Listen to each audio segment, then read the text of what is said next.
Teemat vahetades täielikult. Tundub, et londonlastel on olnud erinevaid arvamusi prints Harry ja tema pere Suurbritanniasse naasmise kohta. Sussexi hertsog ja hertsoginna üllatasid isegi oma lähisugulasi, kolides Californiast tagasi Londoni lähistele, kus nad plaanivad viibida pikemat aega. Paar lahkus Ameerika Ühendriikidesse 6 aastat tagasi, loobusid ametlikest kuninglikest kohustustest, kuid nad ei kadunud kunagi meediapildist. Harry süüdistas kuninglikku perekonda hooletuses ja kollast ajakirjandust oma elu rikkumises ja valitsust selles, et talle ei tabatud piisavat turvalisust, et ta saaks kunagi koju naasta. Kuulame veel natuke edasi. Tõenäoliselt on nende probleem selles, et riik on üsna tüdinenud kuulmast nende enesekeskse käitumise kohta. Ja see on olnud selge nii brittidele kui nüüd ka ameeriklastele, et nad on seal ainult raha pärast. Nad üritavad lihtsalt saada võimalikult palju lepinguid raha teenimiseks. Ma arvan, et nad rikkusid oma võimalused jääda lemmikuteks juba siis, kui nad abiellusid ja said brittidelt avatud vastuvõtu osaliseks. Ja nad on selle ära rikkunud. Ma arvan, et Meghanit on rassistlikult koheldud, teda on kiusatud. Ma lihtsalt tahan, et neil oleks õnnelik elu ja ma olen sellest tõesti väsinud. Ma lihtsalt ei suuda seda taluda, see ajab mind tegelikult haigeks, see kiusamine. Jah. Ma tahan, et nad tuleksid tagasi ja et kõik jätaksid nad rahule ning teeksid lihtsalt häid asju. Ma mõtlen, igaüks võib teha, mida tahab. Kas pole nii? 2026. On aasta 2026. Nüüd on mul hea meel tervitada Angela Levinit, raamatu Harry, a biography of a prince autorit, kuningliku perekonna eluloo kirjutajat ja kommentaatorit, kes liitub meiega nüüd Londonist. Aitäh teile teie aja eest. Ja, Harry, Meghan, Archie ja Lilibet tulevad tagasi Ühendkuningriiki. Kas arvasite, et see päev kunagi saabub? Ei, ma hoian küll ühendust, aga absoluutselt mitte. Ma mõtlen, Meghan on öelnud, et ta ei astu enam kunagi sellesse riiki, eks. Ja Harry ütles, et ta ei saa kunagi oma perekonda sinna viia, sest see pole turvaline. Nii et need on need 2 asja, millest sa justkui kinni hoiad. Ja selle asemel, et muuta see tegelikult õõnaks, me tahaksime tulla ja vaadata, kuidas meil läheb. Andsid kuningale sellest teada alles 3 päeva enne nende tulekut. Ei öelnud kellelegi, isegi mitte prints Williamile, kes on troonipärija. Ja nii said nad sellest omamoodi peo teha ja sellest suurt numbrit teha ning panna kõik tundma, et vaadake, kui imelised nad on. Seda enam ei juhtu, meil kõigil on neist kõrini. Ma olin Harryga koos 15 kuud ja mul oli temaga tõesti hea läbisaamine. Ma arvasin, et ta on suurepärane. Siis tuli Meghan ja ta lihtsalt hävitas ta kahjuks. Ma tean, et see kõlab kohutavalt, aga ta on kohutav naine. Meenub see kohutav Knicks intervjuu ajal, kui ta kuninglikku perekonda pilkas. Perekonda ja muidugi tema nägu. See läks tol ajal kulutulena levima, seda pilti ei saa unustada. Mis nüüd nende kuninglike kohustustega juhtub nii-öelda? Nad olid ju ametlikest rollidest tagasi astunud. Nüüd, kui nad on tagasi, kas tundub, et nad arvavad, et saavad sellesse rolli tagasi minna? Kas see on üldse tõenäoline?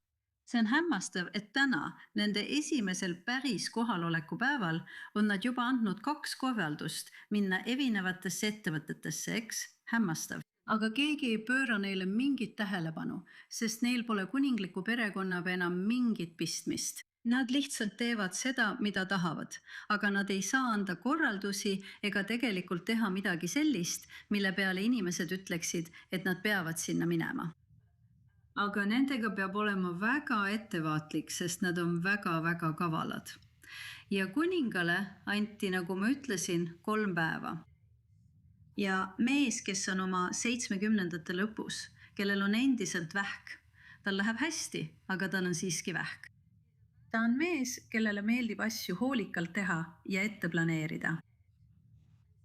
Selle asemel on tal nüüd see pomm. Kõik need lapsed ja Harry tulevad. Ja see teeb sind kuidagi väga kohmetuks.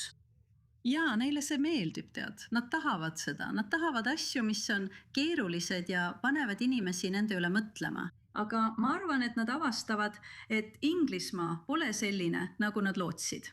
Ja neil saab olema päris raske, sest nad on nii ebapopulaarsed. Nad on Ameerikas uskumatult ebapopulaarsed. Ja nüüd on nad ka Ühendkuningriigis väga ebapopulaarsed, sest inimestele ei meeldi, kui ebaviisakad nad on olnud. täiesti ebaviisakad. See Harry raamat Varumees oli tema perekonna suhtes äärmiselt vastik. Ja sulle see ei meeldi ja nad ei hakka mõtlema, et ta on imeline. Mõnedele inimestele ta tõesti meeldib, sest ta on lõbus, aga tegelikult takistatakse tal paljusid asju tegemast. Nad tahtsid ööpäevalingset kaitset, aga kuna nad praegu tegelikult ei ole õiged kuninglikud isikud, siis nad ei saa midagi sellist. Nad on sellepärast väga pahased.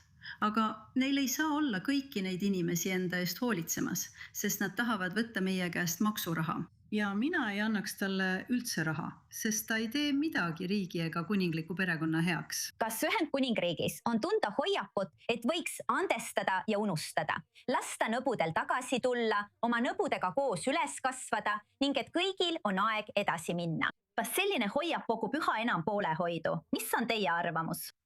Jah, kindlasti on seda, aga mina sellesse ei usu. Ma arvan, et see julmus, mida ta on oma perele teinud ja ta pole vabandanud, Meghan pole vabandanud. Ja ma arvan, et see on väga raske kellelegi, nagu prints Williamile, keda rünnati tema keha igasuguste asjade ja tema naise pärast. Ja ma arvan, et kui kellegi naist rünnatakse, rünnatakse, aga nende naist rünnatakse, on väga raske tunda, et nad on suurepärased, sest nad olid tema suhtes äärmiselt ebameeldivad. See on imeline naine, kes tegelikult tõesti hoolitseb Villemi ja laste eest. Aga Meghan on tema peale kade, nii et ta üritab teda kogu aeg kritiseerida või teeb midagi vahetult enne, kui ta ise seda teeb. Ja see on lihtsalt väga ebameeldiv. Nii et ma ei otsi kedagi, kes sulle nalja teeks. Tegelikult otsin ma kedagi, kes hoolib teistest inimestest ega kirjuta neist oma päevikusse nii, et nad saavad seda igavesti näha. Noh, me ootame, et näha, kuidas kõik laheneb. Kui nad ehk leiavad oma õnneliku lõpu Ühendkuningriigis, siis ootame ja vaatame, mis edasi saab. Mida me teame, on see, et sealne kollane ajakirjandus saab olema vaimustuses. Angela Levin otse Londonist. Hindame alati sinu aega. Suur tänu, et olid meiega saates The Rundown.